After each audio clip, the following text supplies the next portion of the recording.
নমস্কার, আর একটা গুরুত্বপূর্ণ আপডেট নিয়ে চলে এলাম। খুব গুরুত্বপূর্ণ ভিডিও। চ্যানেলে ফার্স্ট টাইমে দেখলে চ্যানেলটাকে সাবস্ক্রাইব করে বেল আইকনটা টিপে রাখতে হবে। লেটেস্ট গুরুত্বপূর্ণ আপডেট পাওয়ার জন্য স্টেপ টু স্টেপ আজকের আপডেটটি আপনাদের সামনে তুলে ধরছি।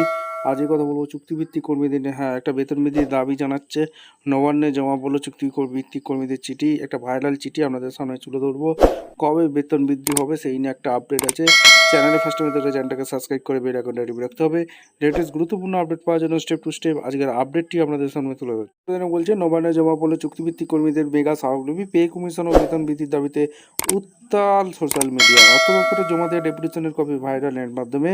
স্বাস্থ্য বিমা অবসরের সুবিধা জোরালো দাবি।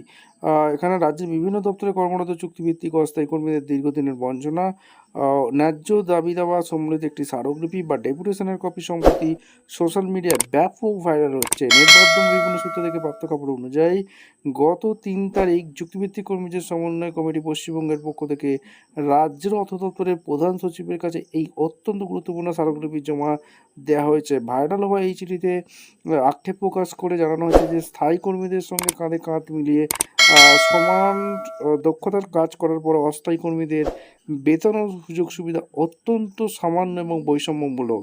সম্প্রতি রাজ্যের বাজেটেও তাদের কোনো সুনির্দিষ্ট ঘোষণা নেই থাকার কর্মচারীদের মধ্যে তৈরি হওয়া ক্ষোভ এবার এই ডেপুটেশনের মাধ্যমে সামনে এসেছে বলে বিভিন্ন মহলে জোর চর্চা চলছে।